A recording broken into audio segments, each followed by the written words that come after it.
Hello student, आप सभी का हमारे YouTube channel Pioneer Vinod education में वेलकम है। आज मैं आप लोगों को 12वीं कक्षा का हिंदी का सजेशन बताने जा रहा हूं कि 2023 में एग्ज़ाम में क्या आएगा। आज के वीडियो में केवल 5 मार्क्स का बताया जाएगा। इससे पहले भी एक वीडियो छोड़ा गया था जिसमें हिंदी का सजेशन बताया गया है, लेकिन यह वीडियो केवल स्पेशल 5 मार्क्स का क्वेश्चंस के लिए है। जैसा कि आप लोग जानते हैं, कलाकार की व्यक्तिगत ईमानदारी 1 से आएगा, तो इसमें क्या क्या क्वेश्चंस आप लोग 5 मार्क्स के लिए तैयार करेंगे। पहला जो है लेखक का चरित्र चित्रण, दूसरा उसका मित्र यशराज का चरित्र चित्रण, तीसरा निबंध में व्यक्त भाव या सारांश। ये 3 क्वेश्चंस करने से ही आपको अधिक चांस है कि मिल जाएगा। लेकिन आप लोग एग्ज़ाम में सिर्फ एक ही प्लान लेके जाइएगा, प्लान ए, तो आप एग्ज़ाम में फंस भी सकते हैं। प्लान ए के साथ साथ आपके पास प्लान बी भी होना चाहिए, प्लान सी भी होना चाहिए, प्लान डी भी होना चाहिए। अधिक चांस है कि ये तीनों में से मिल जाएगा। ये आप पर डिपेंड कर रहा है कि आप कितना मार्क्स उठाने वाले एग्ज़ाम में। 250 से 300 के बीच के स्टूडेंट हैं कि 400 से 450 के बीच स्टूडेंट है। यदि आप 80 और 90% वाला स्टूडेंट है तो आप ये 3 क्वेश्चंस के अलावा भी आपको करना पड़ेगा। और यदि आप 50 और 60% के स्टूडेंट है तो आप ये 3 क्वेश्चंस के साथ जा सकते हैं। एक है, जिंदगी एक महाविद्यालय या विश्वविद्यालय नहीं, इस कथन को स्पष्ट कीजिए। मुक्ति बोध जी के अनुसार क्या है? जिंदगी क्या है? एक महाविद्यालय या विश्वविद्यालय नहीं है, बल्कि ये एक प्राइमरी स्कूल है जहाँ पर क्या है, प्रतिदिन हमको रोज सीखना पड़ता है। व्याख्या के साथ साथ क्या करेंगे, इस कविता का जो मूल भाव है उसको भी लिखेंगे, तब मेरा 5 मार्क्स का कंप्लीट होगा। इसके जगह पर कोई और भी लाइनिंग दे सकता है। ये नहीं कि 2020 में ये दे दिया है तो 2023 में ऐसा ही देगा, जरूरी नहीं है। कोई भी लाइनिंग दे सकता है। जब कोई भी लाइनिंग दे दे तो क्या करेंगे, उसका क्या है, अर्थ लिखकर जो पाठ का मूल भाव है उसको लिख देंगे। इसके जगह पर दूसरा भी लाइनिंग रह सकता है आपको एग्जाम में, तो क्या करेंगे, छोड़कर आ जाइएगा। छोड़कर आ जाइएगा तो आपका नंबर ही चला जाएगा। तो छोड़कर नहीं आना है, बल्कि उस लाइनिंग का थोड़ा सा अर्थ लिखकर चैप्टर का जो मूल भाव है उसको लिखेंगे। मेरा वीडियो बनाने का मुख्य उद्देश्य यही था। इससे पहले भी मैं हिंदी का सजेशन दिया हूं, लेकिन वीडियो बनाने का मुख्य उद्देश्य यही कि आप लोग एग्जाम में छोड़कर नहीं आइए। अगर कोई अनकॉमन क्वेश्चंस आ रहा है तो आप छोड़कर मत आइए। 2022 का 2023 में क्वेश्चन रिपीट नहीं करता है। बहुत ही कम ऐसा रेयर केस होता है कि आपको रिपीट करेगा। मैं 22 वर्षों से पढ़ा रहा हूँ, मैं बहुत ही कम देखा हूँ कि रिपीट करता है। मैं अभी हाल में ही माध्यमिक में क्या है, माध्यमिक का हिंदी का एग्जाम हुआ था तो उसमें 3 क्वेश्चन रिपीट कर दिया था। रेदास की भक्ति भावना रिपीट कर दिया था, नन्हा संगीतकार और चप्पल। तो इसलिए आपको बार बार मैं बोल रहा हूँ, प्लान ए के साथ प्लान बी सी डी भी रहना चाहिए आपके पास कि रिपीट करे। ऐसे नहीं करता है ना के बराबर। ज्योग्राफी का एग्जाम हुआ है माध्यमिक का, उसमें कोई भी क्वेश्चन रिपीट नहीं किया है। रिपीट आपको ना के बराबर ही करता है। जैसा कि आप लोग जानते हैं कि कूटस से क्या है, 2022 में आ गया, तो इस साल आने का चांस नहीं है।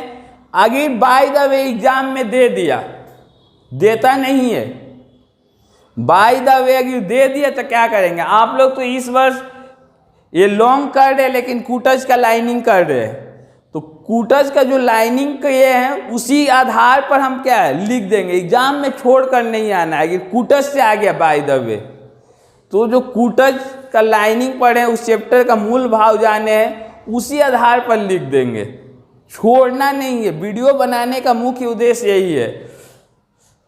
यदि कोई स्टूडेंट निबंध से नहीं करके कहानी से कर रहा है, यदि कोई स्टूडेंट क्या है निबंध से नहीं कर क्या कर रहा है, कहानी से कर रहा है, तो कहानी में आपको नशा का चरित्र चित्रण आ गया था, नशा को हटा ही दीजिए। बोले तो बहुत कम एक आध 2 साल रिपीट किया होगा तो किया होगा, बहुत कम, रेयर केस में रिपीट करता है। तो आपके लिए कहानी से करे, क्योंकि दोनों में से कोई एक ही करना रहेगा, या तो निबंध करे या तो कहानी करे। तो कहानी में भाई बहन कहानी में स्वदेश प्रेम का संदेश है, स्पष्ट कीजिए। मैंने यहाँ पर क्या संदेश, मैंने उद्देश्य लिखना है। वीडियो आप लोग ठीक से देखिए, फिर बाद में गलत टिप्पणी मत कीजिएगा कि आया नहीं। इस क्वेश्चन को लिखने का मेन उद्देश्य यही है कि यहाँ पर क्या है, उद्देश्य लिखना है। अब स्टूडेंट देखेगा, अरे भाई बहन कहानी में स्वदेश प्रेम का संदेश स्पष्ट कीजिए, सर जी तो बोले कि उद्देश्य आएगा, और उद्देश्य तो इसमें देवे नहीं किया है। यहाँ पर क्या है, उद्देश्य करना है। और क्या कर सकते हैं,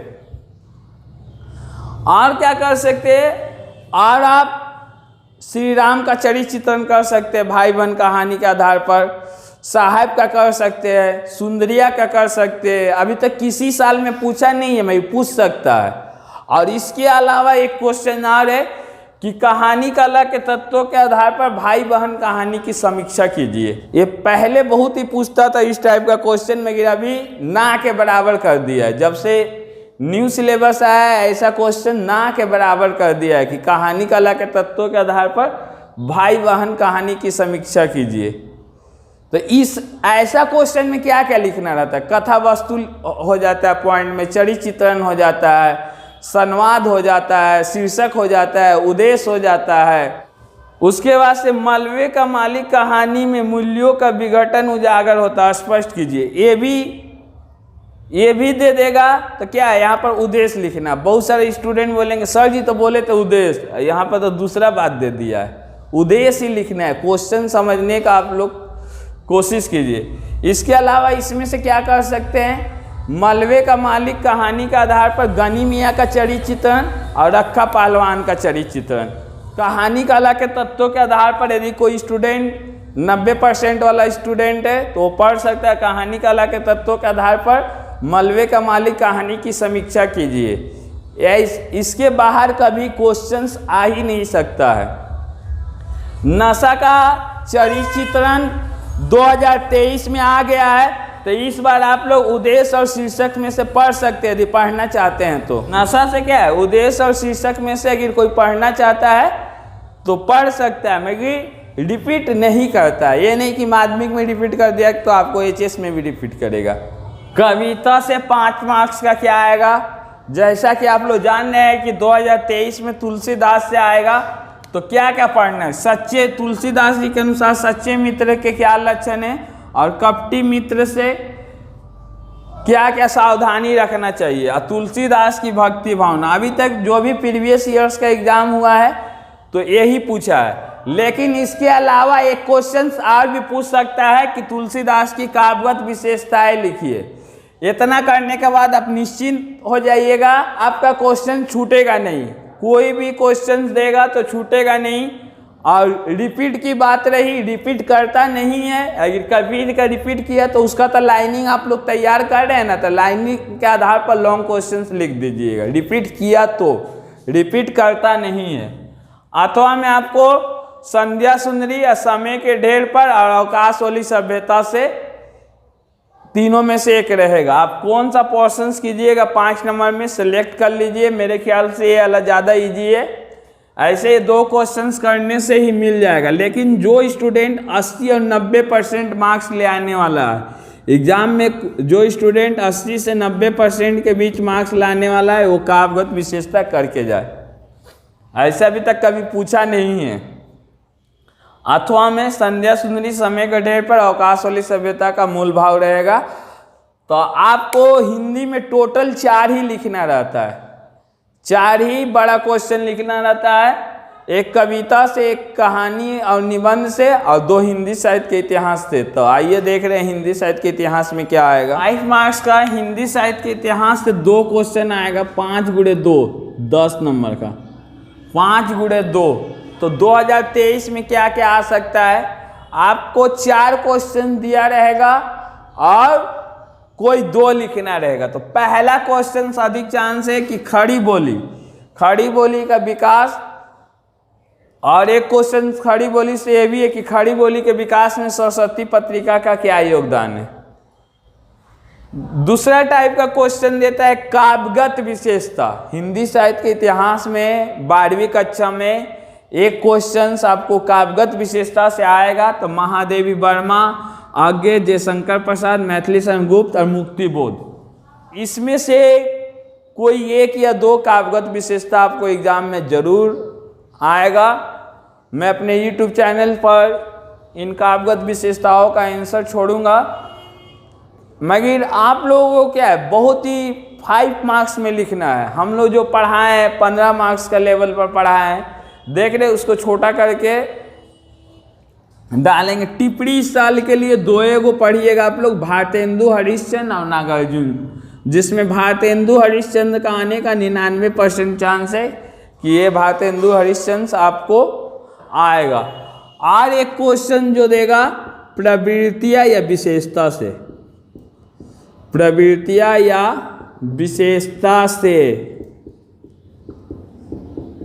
तो प्रवृत्तियां विशेषता आपको किसका किसका पढ़ना है, भारतेंदु युग। क्वेश्चन ठीक से देखिए, भारतेंदु युग की प्रमुख प्रवृत्तियों या विशेषताओं का, जब प्रवृत्तियां या विशेषता रहे तब लिखेंगे। दूसरा है द्विवेदी युग, और तीसरा है प्रयोगवाद, और चौथा है प्रगतिवाद। ये चारों में से एगो 100% ही रहेगा, नहीं आने का कोई चांस नहीं है। तो यहाँ से आप 2 भी कर सकते हैं, या तो ये चारों प्रवृत्तियाँ पढ़ लीजिए और एक खड़ी बोली पढ़ लीजिए। अगर आप 50-60% के स्टूडेंट है, 50-60% लाने वाले स्टूडेंट है, तो प्रवृत्तियाँ पढ़ लीजिए। प्रवृत्तियाँ विशेषता में से एगो आपको जरूर ही आएगा, नहीं आने का कोई चांस नहीं। अभी तक कोनो साल ऐसा एग्जाम नहीं हुआ जिसमें नहीं पूछा है। और खड़ी बोली कर लीजिए। अगर आप 80% और 90% ले आना चाहते हैं तो काव्यगत विशेषता और टिप्पणी भी करके जाइएगा।